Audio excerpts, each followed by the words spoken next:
Welcome to the science class. Hello बच्चों, कैसे हैं? आज फिर हम लोग साइंस क्लास के लिए रेडी होके आए है ना। आज हम लोग क्लास 10 में फिर से फिजिक्स चैप्टर 12 चैप्टर का क्या नाम है? विद्युत, इलेक्ट्रिसिटी। वो आज हम लोग फिर से कंटिन्यूअस करेंगे। इससे पहले भी हम लोग इलेक्ट्रिसिटी में देख चुके हैं कुछ है ना। विभवांतर, विद्युत धारा कैसे प्रवाहित हो रही है।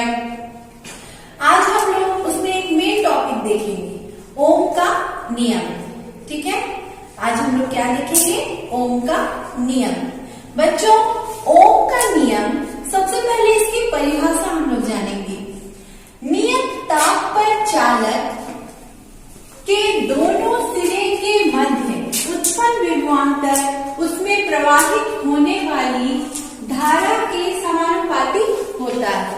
ठीक है, ये जो ओम का नियम है, सबसे पहले हम लोग इसकी परिभाषा जानेंगे कि ओम का नियम की परिभाषा क्या है। आप ये परिभाषा देखेंगे, उसी में ये ओम का नियम आप परिभाषा के साथ ही समझ जाएंगे। तो कैसे, वो हम लोग देखते हैं। जैसे इस परिभाषा में दिया हुआ है, नियत ताप। नियत ताप का मतलब होता है निश्चित टेम्परेचर। ठीक है, नियत मीन्स निश्चित टेम्परेचर पर चालक के दोनों सिरे। चालक क्या हो गया? चालक हो गया वायर। ठीक है, वायर हम लोग लेते हैं ना, तार पे ही ना विद्युत धारा प्रवाहित हो रही है, तो चालक हो गया वायर। वायर का दो सिरा हो गया ए और बी। ठीक है, दोनों सिरे के मध्य उत्पन्न विभवांतर उसमें प्रवाहित होने वाली धारा के समानुपाती होता है। तो समानुपाती मीन्स क्या होगा? समानुपाती मतलब लगभग बराबर। ठीक है, उसी के समानुपाती मीन्स बराबर। तो इसमें कौन चीज बराबर हो रहा है? तो इसमें विभवांतर और विद्युत धारा, ठीक है, वो बराबर हो रही है। कहने का मतलब हम लोग यहाँ विभवांतर को किससे डिनोट कर रहे हैं? विभवांतर को हम लोग V बोल रहे हैं। किससे डिनोट कर रहे हैं? V से। और विद्युत धारा विभवांतर उसमें प्रवाहित होने वाली धारा मीन्स विद्युत धारा। तो विद्युत धारा को हम लोग पढ़ चुके हैं I से। किससे डिनोट करते हैं? I से डिनोट करते हैं। तो यदि हम लोग जैसे विद्युत धारा उसका बढ़ेगा, विभवांतर भी ऑटोमेटिक बढ़ जाएगा। ठीक है, तो ओम का नियम का ये जो डेफिनेशन दिया हुआ है, आप ये डेफिनेशन अपने से भी, यदि आप समझ गए हैं तो अपने से भी लिख सकते हैं। जैसे निश्चित ताप पर या नियत ताप पर चालक के दोनों सिरे के मध्य उत्पन्न विभवांतर, विभवांतर दिया हुआ है, विभवांतर क्या होता है? V, उसमें प्रवाहित होने वाली धारा में विद्युत धारा जो I से डिनोट किए के समानुपाती होता है। मतलब यदि जैसे जैसे विद्युत धारा बढ़ेगा तो विभवांतर ऑटोमेटिक बढ़ेगा। ठीक है, जैसे विभवांतर यहाँ है, यहाँ I है। ठीक है, तो यदि विद्युत धारा बढ़ रहा है तो ऑटोमेटिक विभवांतर बढ़ेगा। विद्युत धारा घटेगा तो विभवांतर ऑटोमेटिक घटेगा। समझ गए? किसके समानुपाती हो रहा है? विद्युत धारा के समानुपाती हो रहा है। यदि विद्युत धारा बढ़ेगा तो विभवांतर बढ़ेगा, विद्युत धारा घटेगा तो ऑटोमेटिक विभवांतर घट जाएगा। इतना आप लोग समझे? हम V किसको लिखे? विभवांतर को बतलाए, और I किसको लिखे? विद्युत धारा को। ओके, ठीक है बच्चों। तो जैसा कि हम लोग ओम के नियम में देखे कि किसी नियत ताप पर किसी चालक के दोनों सिरे पर जो विद्युत धारा प्रवाहित होती है, वो विद्युत धारा और विभवांतर दोनों के समानुपाती होती है। तो समानुपाती मीन्स हम बतलाए थे कि जैसे जैसे विद्युत धारा बढ़ेगी तो विभवांतर ऑटोमेटिक बढ़ेगा, है ना। और हम विभवांतर का साइन भी बतलाए थे कि विभवांतर को हम लोग V से डिनोट करते हैं और विद्युत धारा को I से डिनोट करते हैं। लेकिन समानुपाती जब हम लोग उसको लिखेंगे तो भी समानुपाती का साइन इस तरह से रहता है। ठीक है, VI कर देंगे।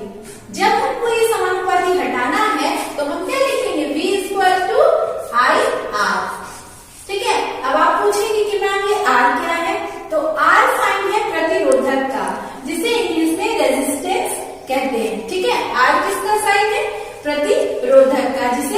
रेजिस्टेंस भी कहते हैं। तो ये समानुपाती हटा तब यहाँ इक्वल टू लगा। ये किसका साइन है? समानुपाती का।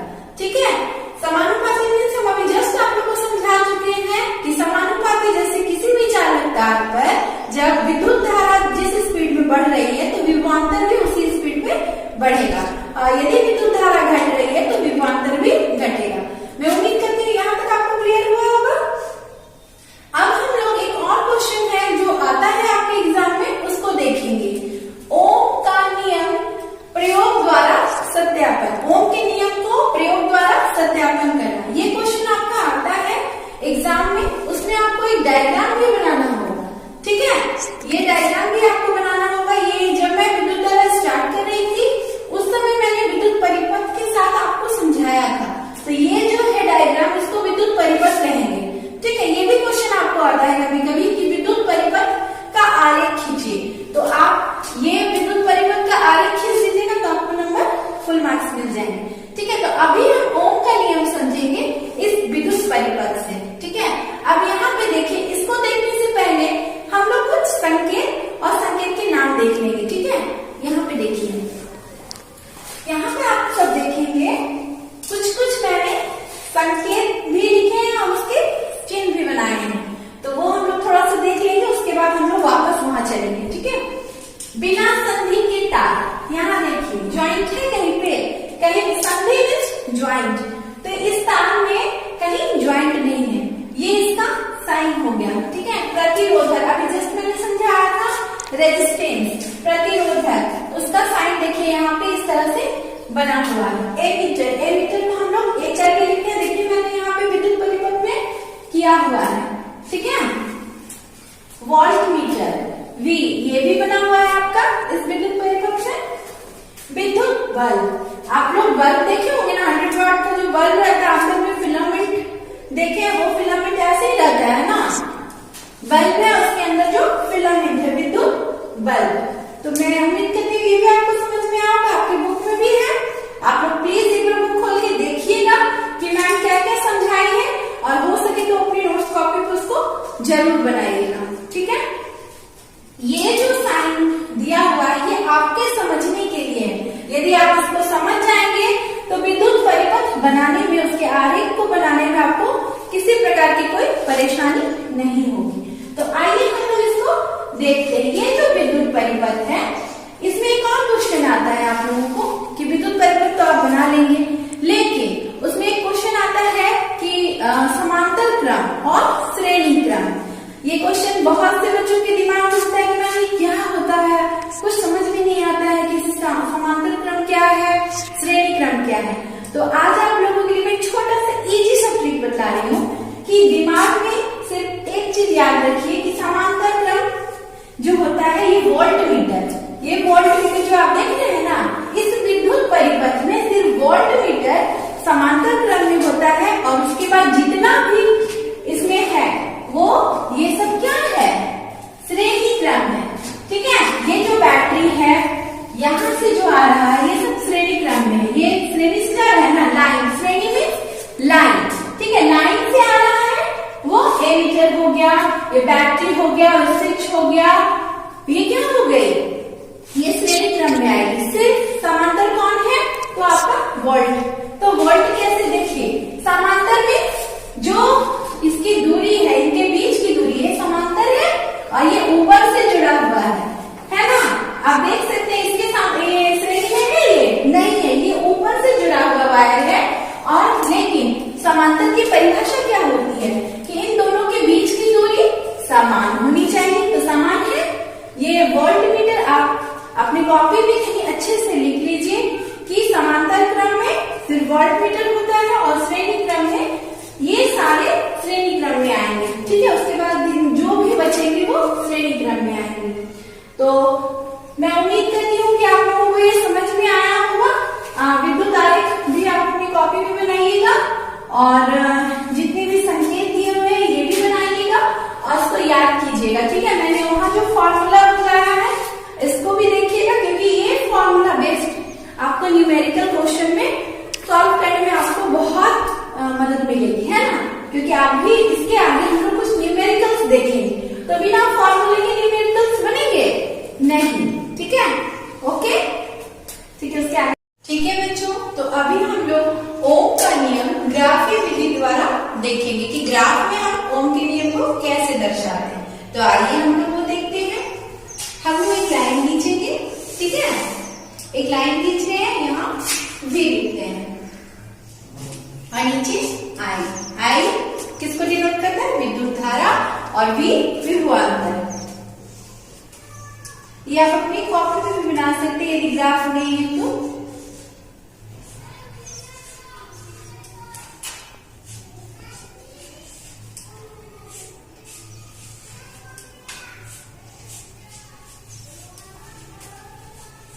ओम के नियम में हम लोग देखे थे कि किसी चालक तार पर नियत तार पर विभवांतर और विद्युत धारा प्रवाहित होती है।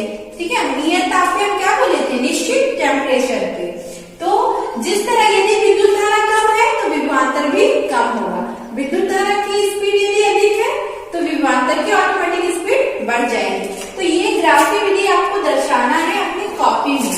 ठीक है, आप इस तरह से लिख सकते हैं, इधर वी लिख के ये अंक बैठाइए और इस तरह से ग्राफ में दिखाना है आपको कि यदि विद्युत धारा बढ़ रहा है तो ऑटोमेटिक विभवांतर बढ़ रहा है। आप देख सकते हैं।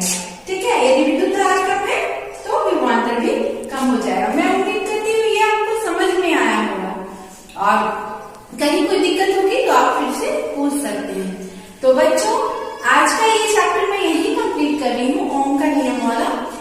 मैं आपको एक होमवर्क देना चाहूंगी। आप लोग अपनी नोट्स कॉपी पे वो जो मैंने विद्युत परिपथ का डायग्राम ब्लैक बोर्ड पे बनाया था वो प्लीज नोट्स पे बनाइएगा, और जो भी मैंने संकेत और चित्र एक बार दिखलाया था वो आपके बुक में भी है, वो प्लीज बनाकर उसको याद करना है।